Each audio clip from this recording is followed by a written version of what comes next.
Bruce, you alright, man? You good? I think I'm okay. I think Dude, it looks like your flak took the brunt of it, brother. my flak saved my life.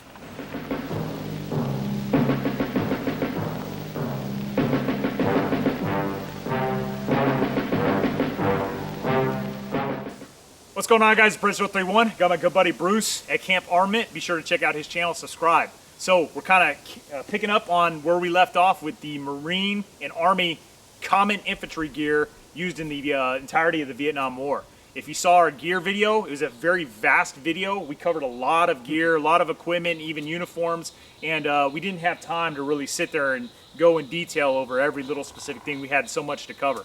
So we thought we'd do a little follow-up video. This one over body armor in particular. So the commonly most used body armor for individual infantrymen in both the Marine Corps and the Army. And I'll be covering the Marine Corps since I am a Marine myself, and Bruce is going to be going over the Army.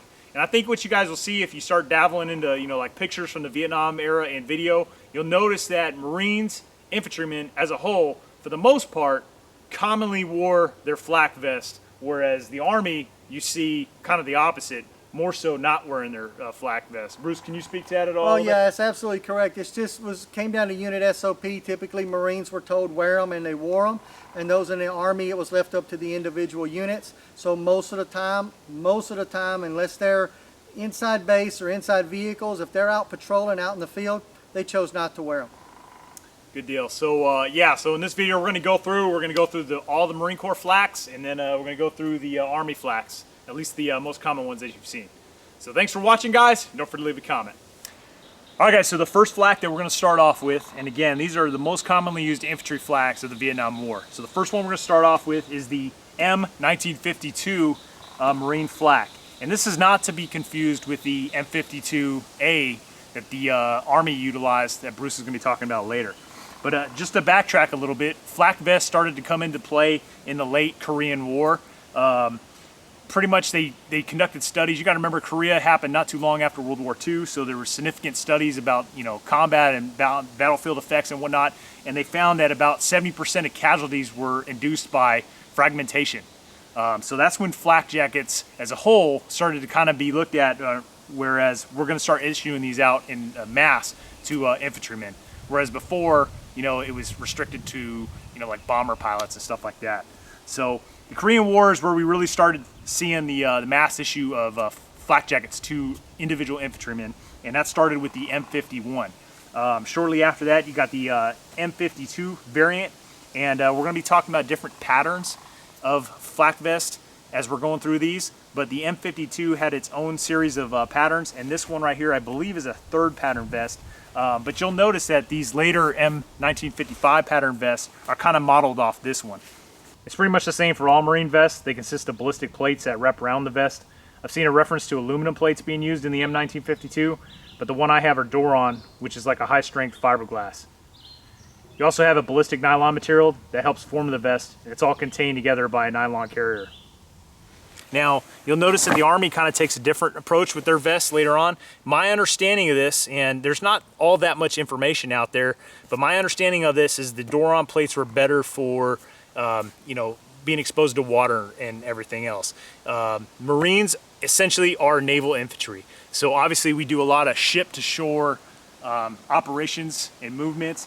Marines get wet. That's just the nature of the beast. That's why we're Marines. So again, we're naval infantry. So the Marine Corps, when they were looking at flak vests to adopt, they noticed that the Army ones were a little bit more susceptible to water exposure. And my understanding is that these Doron plate style vests were better for water type operations. So you'll see the Marines and the Navy utilizing these style vests all the way into the 1980s. But again, this is the M52, and I'm gonna open this up so you guys can check it out inside. But you can see these Doron plates going all the way around the waist and in the chest area. And then it had a zipper closure, although my zipper is pretty much deteriorated, and then it buttoned up. And then at the bottom here, you had this canvas material that facilitated the hanging of M1910 hanging style gear.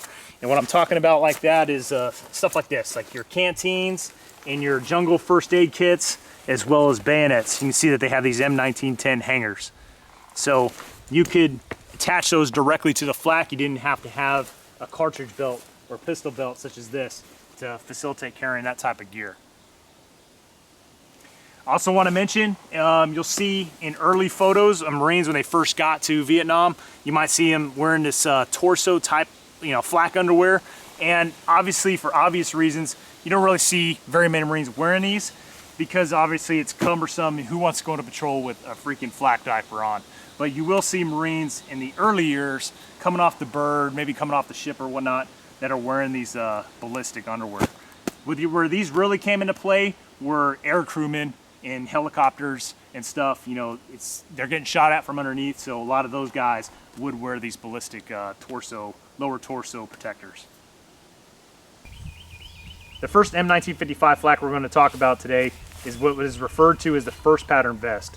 So right off the bat, you may have noticed that this vest is a different color than the M1952. M52s had a darker forest green color, whereas these had that olive green color that is typical of Vietnam era gear. You'll notice that this vest here has a rope sewn from the front and it goes all the way around to the back side. And what that was used for is guys, when they're on the move and they got their rifle slung, that rope will trap that parade sling in there so that it won't slide off the shoulder very easily. So that rope was on there, and that rope was only on the right shoulder. So we'll talk about another flak here in a little bit that incorporates two ropes, but this one is only on the right shoulder. The shoulder cord or shooter's cord could also assist with helping to keep the buttstock firmly in the pocket of your shoulder to assist with shooting. You also notice that it's flat here and bare. There's no pockets. The only pocket you have is the same one that's on the M1952 vest, and that's to accommodate something like a notepad.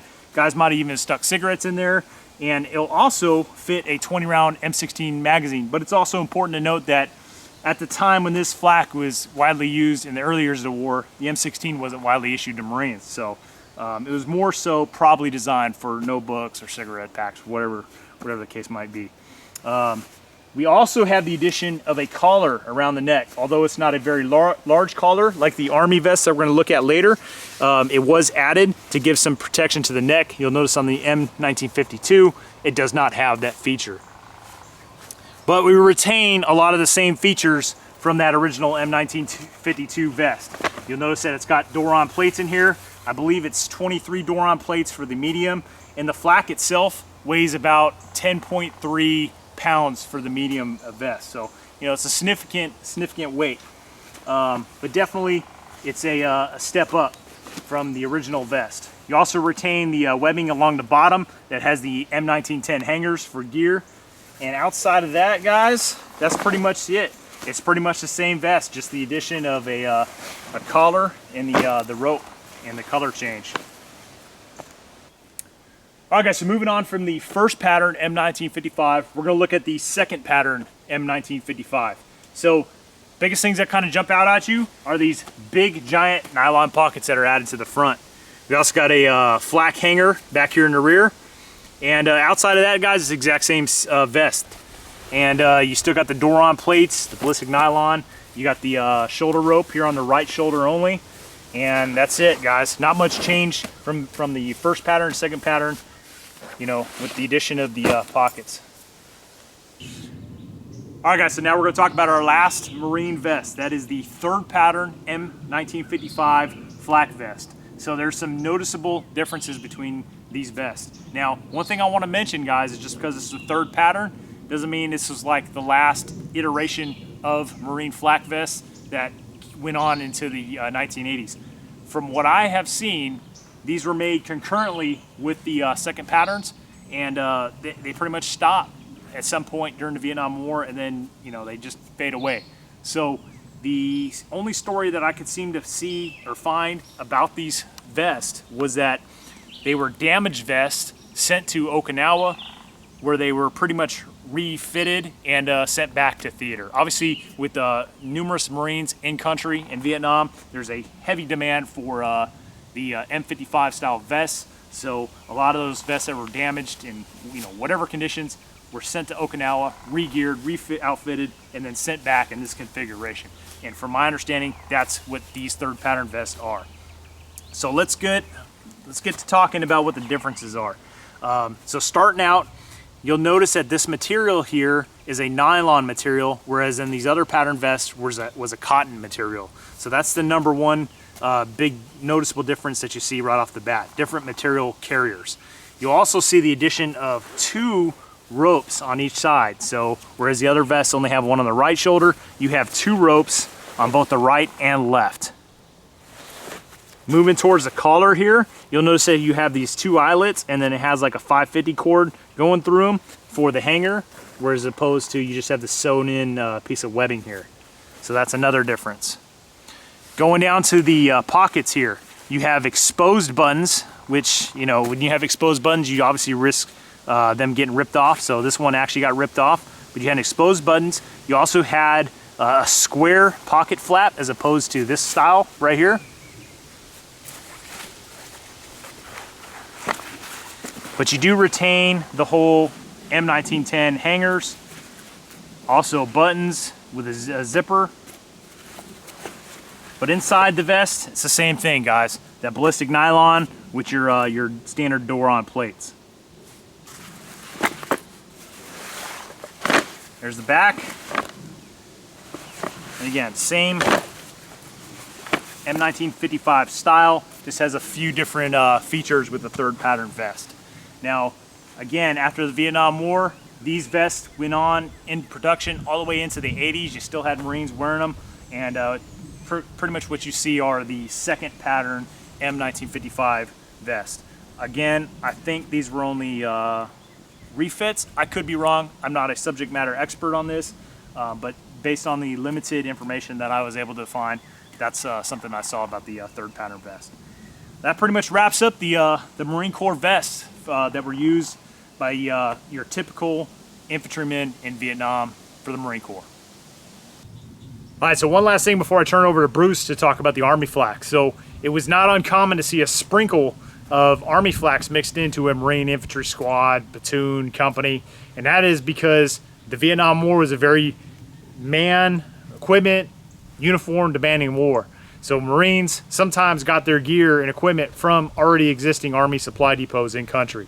So that was not an uncommon thing, but it was far more prevalent to see Marines outfitted with M55 flaks than the, you know, onesies and twosies of the Army flaks. Okay, let's look at the U.S. Army ballistic vests that were used during the Vietnam War. Just like with the Marines, they started out with a Korean era vest, but it was quite different from the Marine vest. You'll notice, first of all, that it's a solid brown color. This will tell you that it is a 1952A model. This was the most common vest used by the Army in the beginning of the Vietnam War up until and after 1966. You'll notice that it's fully nylon and it's got no hard plates. This is soft armor all the way around. We have side laces, and the armor will overlap to protect the side, not leave an open spot there. We have drain holes in the bottom. These little eyelets will allow water to drain if this thing fills up with water. We've got epaulets on each shoulder, but no collar. And this is one of the things that made it really popular. And you see vehicle crews or crews, anyone that was wearing a helmet with earpieces, they liked these without the collar because it didn't interfere with their helmet. All Army vests have these little bits of webbing on the front hangers so you can hang items. Sometimes you'll see like someone with a grenade hanging from there, or maybe a pouch. You can stick a pin in there or whatever. And all Army vests had double pockets on the front, and they were all basically this same shape and design. Zipper closure on the front, armor would overlap, and then a button front also. But yeah, this is the 1952A, and would soon be replaced. Well, let's look at our next set of armor. Okay, so the second vest that was commonly used by the U.S. Army during the Vietnam War was the introduction of the 3/4 collar vest. And this is the kind of stereotypical vest that we think of when we think of Army guys wearing armor during Vietnam. This is essentially what it looked like, with the exception that visibly it would have had epaulets on the shoulders.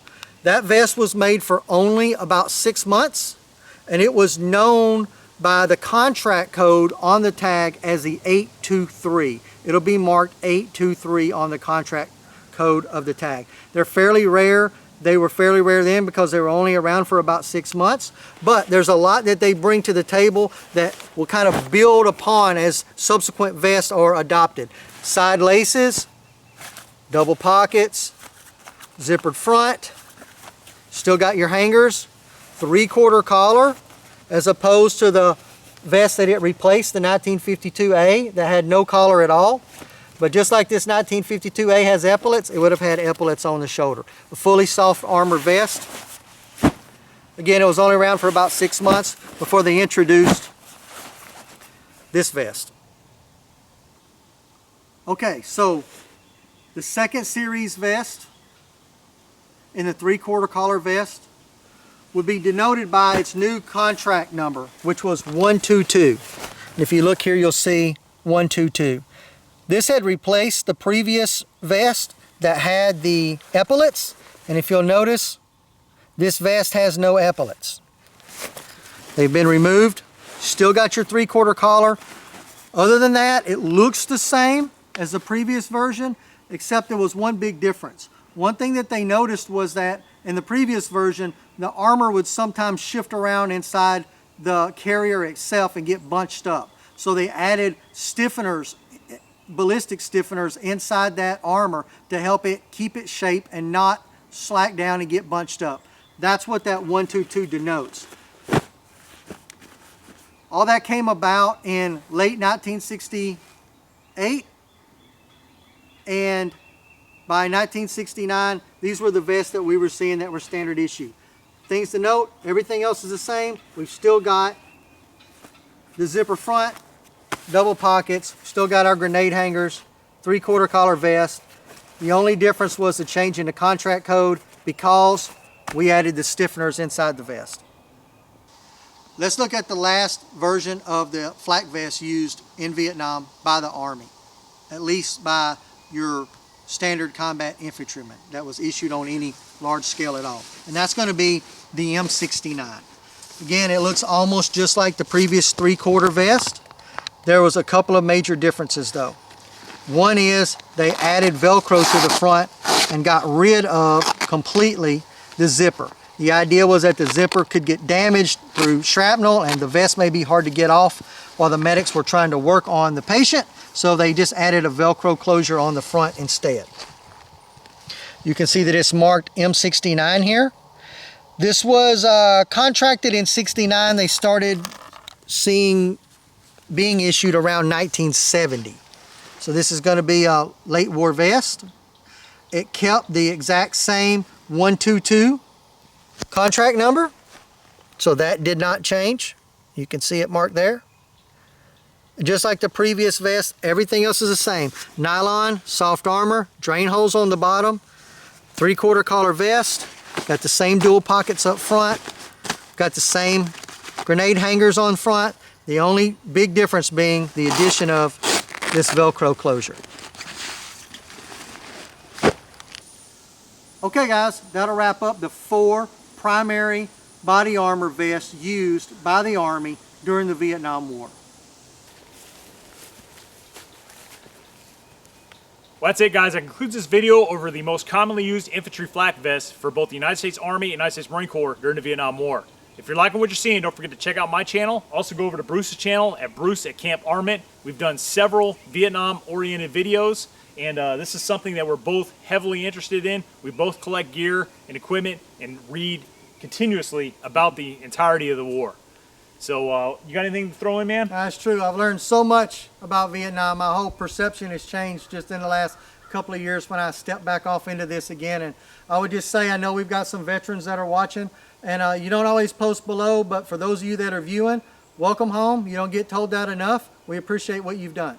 Yes, 100% agree. Those guys did not get the same reception that I got coming home from Iraq and Afghanistan. So So thank you guys, and we'd love to read your comments below for what units you were in and when you served. So thanks for watching, guys. Don't forget to leave a comment. Man, you good? You good? I think so. I think I'm all right. I think I'm okay. I think your flak took the brunt of it, bud. My flak saved my life.